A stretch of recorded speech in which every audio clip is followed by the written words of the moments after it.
depending on luck to protect me by getting behind a car is going to probably be one of my last choices. Yeah, you'd rather rely on skills and training, it sounds like. Right. And good equipment as well. Absolutely. You know, if I can cut you off there, Mike, yeah. The hierarchy of survival principles, 4 items. Mindset is at the top, then tactics, then skill, and then gear's at the bottom. You have to have good gear, but it's the least important aspect of your survival. Absolutely. And by the way, for those who want to read your blog, I believe that is getoffthex.com. Is that the correct URL? Yeah, getoffthex.com. I've got a Facebook page. We're on YouTube. I mean, it's pretty easy to find us. All right. Just search for James Yeager, and the spelling of his last name is Yeager, correct? Yeah, just like Chuck. Okay, right on. And then the main training website is tacticalresponse.com. And there are a lot of great training schools out there as well. Do you have any others that you would also recommend as just being good quality schools? The list goes on. You know, like I said, I continue to take training. Clint Smith out at Thunder Ranch, Clint and Heidi Smith run a great school out there in Oregon, Thunder Ranch. I was out there and took a high-angle rifle class last year. Craig Douglas, known as South Narc on the internet, does some extremely good stuff. I mean, this is like a renaissance period for firearms and tactical training. There are a lot of guys doing a lot of really good stuff. Larry Vickers, I consider to be a friend. He does some really good classes, former Delta Force guy. There's just a bunch of great stuff going on. Yeah, and also more and more women I'm seeing in the classes as well. Have you noticed that also? Yeah, absolutely. We went from having about 0% women to now classes are about 15 or 20% women. Wow, that's incredible. It's awesome to see. Some of them are really very quite accurate and very skilled as well. What's funny is it used to be the women we saw were dragged there by their husbands. More and more now, we're seeing husbands dragged there by their wives. And so that's the interesting turn. Yeah, that's great.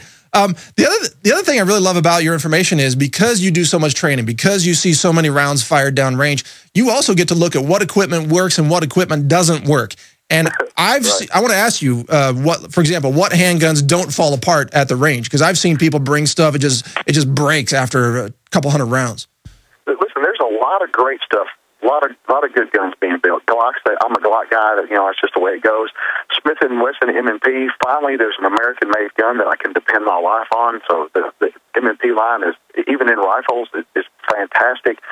SIG makes great pistols. I really like those. I mean, there's Ruger, of course, another American-made company. Ruger guns are typically a little heavier and stuff like that, but they're workhorses. They actually work. So there's a lot of really good guns. If you kind of pin me down to handguns, I'm going to say Glock or Smith & Wesson. Yeah.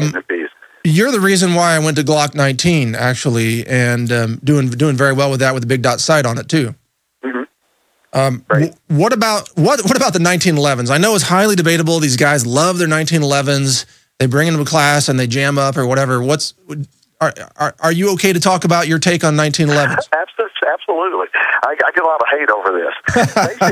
Basically, John Moses Browning was a genius, absolute genius. And there's not a handgun design today that doesn't have some kind of DNA from one of Browning's designs. So I want to just start out with, I pay homage to John Moses Browning. However, the 1911 was designed during a time when craftsmen hand-fitted guns together. And it is a gun that simply does not lend itself well to modern machining practices, CNC, EDM, MIM, and things like that. For instance, quote-unquote, drop-in parts.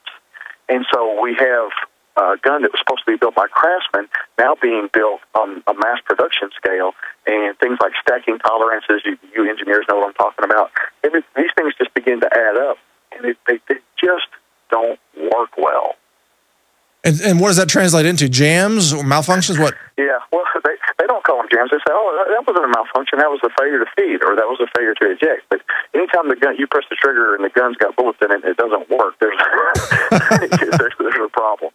Now, there are some guys that can build guns. John Jardine out in California built a gun you can depend your life on. Wilson Combat, my buddies over there at Wilson, they can build a 1911 that runs. Jim Garthwaite up in Pennsylvania, that guy can build 1911s that work. There are craftsmen that can still do it, but there are very few of them. Yeah, good point. But so then in terms of mass manufacturing, the Glocks, of course, are legendary. The M&P now, what's the story about the mushy trigger reset on the M&P? Is that solved yet? to do about nothing. Really? I haven't fired one of those, so I haven't felt it. Well, people say to me, I can shoot, for instance, they'll say, I can shoot a SIG really good, but man, when I shoot a Glock, I'm all over the place. And I think that's silly. And if we change the brands on that, you would too. If I said to you, I can drive a Dodge straight down the road, but you put me behind a Ford, I'm running off in a ditch, I'm hitting mailboxes. Yeah. This doesn't make any sense. The sights, the trigger, gas pedal, steering wheel, either you can shoot or you can't. Right. Let's talk about, okay, America is unique in the world in that such a high percentage of its population is trained in firearms, is competent in firearms. Would you agree that helps protect America from possible foreign invaders or foreign agendas? I mean, America's going to be a tough country to try to overrun.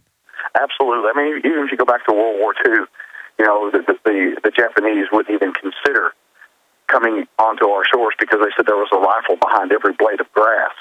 And certainly that's a problem. Now, I don't know what the numbers are now, but I heard that over 50,000 AR-15s alone were going into civilian hands every month 5 years ago. 5 years ago. Wow. Now, I know production has increased. What's it, 100,000 a month?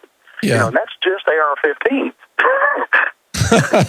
Yeah, that's incredible. Doesn't count all the pistols, but it's also regional. So you've got obviously a lot of firearms competency in Texas, in Tennessee, in North Carolina, in the Southern Belt, in Florida, even as well, Arizona, many places. But then you've got these pockets of like Massachusetts, for example, where they have all these crazy laws about guns. So that population is going to be very easy to invade, it would seem like.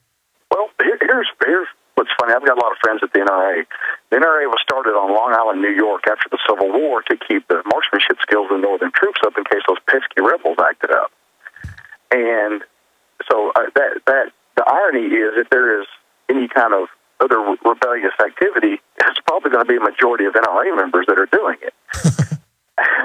And I think that is that's geographically independent. I have shooters. I just taught a class in West Virginia. We had some guys from Maine there. We had some guys from Connecticut there. They were shooters. Now, can their neighbors shoot? I don't know. But I live in Tennessee, and not everybody here can shoot either. But the guys that are serious about it, I think it doesn't really depend on where they live. I mean, I've got some of my top shooters are Canadian and New Yorkers. Really? Yeah, that are absolute tacticians, absolute shooters. Wow, that's interesting. What about the collapse scenarios that people talk about? A lot of people are living in the cities. They're afraid of, let's say, a riot, a collapse of social order, or an economic collapse. They're worried about how they can survive a city or get out of a city with a bug-out bag and a firearm. How they can safely get their family out. Is that something you hear a lot of people talking about? All the time. I get couples in class all the time. And I'll go up and say, hey, why are you guys here? And they'll begin to say something about, we heard you had a good reputation, blah, blah, blah. And I go, no. Why are you taking any class? And they say, well, and they kind of like they're embarrassed to say, but, we've got a little extra food at our house, and we've got, some medical supplies at our house, and we bought these guns just in case something happens. We don't know how to use them. And so these conversations happen in every single class.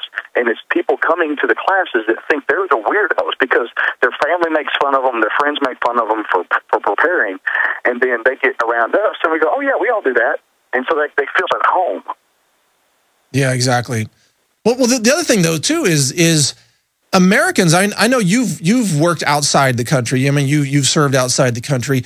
Americans they tend to vastly underestimate the depths of human intention when there's a war, when there's bad things going on in society. You know how low some people can go if they're desperate and starving and vicious, right? I mean, absolutely. I just want to make sure everybody's clear. You said served. I've never been in the military. I'm sorry. I just want to make sure everybody, everybody understands. But yeah, social decay is a very wicked thing. And even if we look at Katrina, some of the things that were happening down there, some of the things that were happening in the Houston Astrodome, I for one do not want to be dependent on FEMA to protect me and my family. Yeah. And so these are real legitimate concerns. Well, that's the other side of this too, is that there's it on the left side of the political spectrum, they try to paint gun owners as being just crazy, violent people. And in fact, the opposite is true. They're the ones that want to restore peace and nonviolence to social situations. If we were as crazy as they said we were, they wouldn't exist anymore. Yeah. Hey, we got to go to break, James. Stay with us. We'll be right back after this break with much more here on The Alex Jones Show. Yeah, and we're back here on The Alex Jones Show. Mike Adams filling in today. In our final segment here, joined by James Yeager, the founder of Tactical Response. They are a firearms training school, just a very large school, offering training in many different states across the United States. And, you know, the thing is, there's a lot of bickering in the industry. There's a lot of competitiveness and aggressiveness among different schools who offer different types of training. But look, I've learned something in every class that I've ever taken on firearms, and I learned a lot from taking the Tactical Response firearms class here in Austin not too long ago. So, James, isn't it funny that people like to argue about little fine details? Meanwhile, most of the population just needs some basic training, right?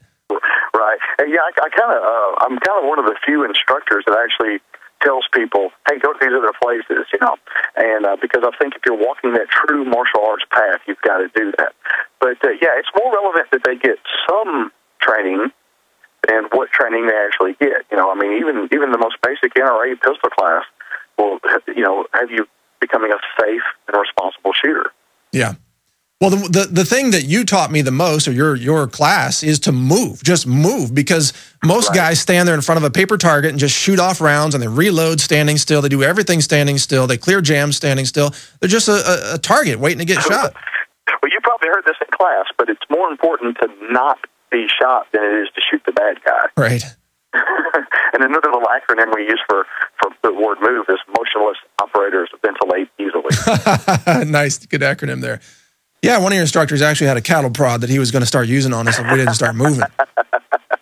It was very effective. The other thing that I learned from your class and others is, there's a myth that if you shoot somebody once, that's over. They just fall and die like they do on TV and Hollywood movies. Why is that not true, James? Well, there's a difference. But first off, there's a difference between lethality and incapacitation. People say things like, well, more people are killed with 22s than anything else, and so they carry a 22. The problem is you can deliver that lethal wound to a guy. He's bleeding to death. He'll bleed to death in 11 minutes, but he is stabbing you to death while he is bleeding to death. Right. And so you have to, have a balance of lethality. Now, all handguns suck. I don't care what caliber it is. It is terrible fight stopper.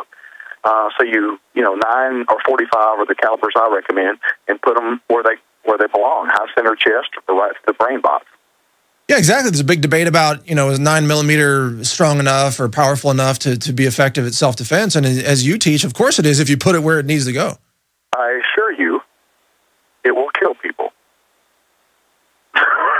Yeah, end of sentence. Enough said right there. But again, I want to, the context of this interview for everybody listening and watching is about restoring order to your community, protecting your household, protecting your family, protecting your neighborhood. If things go wrong out there, law enforcement is going to be spread so thin, they may be completely incapacitated. I'm sure you hear that from cops in your class.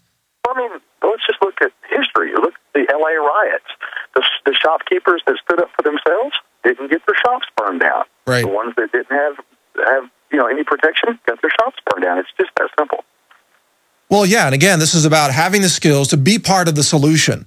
So you may be working with local sheriffs. They may deputize you and say, help protect us from this gang of looters that's burning down houses, things like that, right? It absolutely could happen, especially in the South. They'll deputize anybody.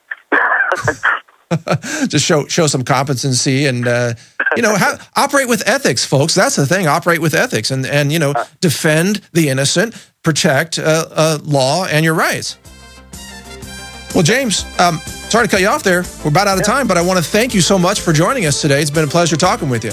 Well, thanks for having me. And if you ever have any other firearms questions or anything, I'd love to come back on. Absolutely, James. And the website is tacticalresponse.com. You get great training there, so check that out, everybody. Thanks for having me on today, Alex, and everybody, the whole crew. An incredible show. Thanks for tuning in. Spread the word. This is Mike Adams signing off from Info.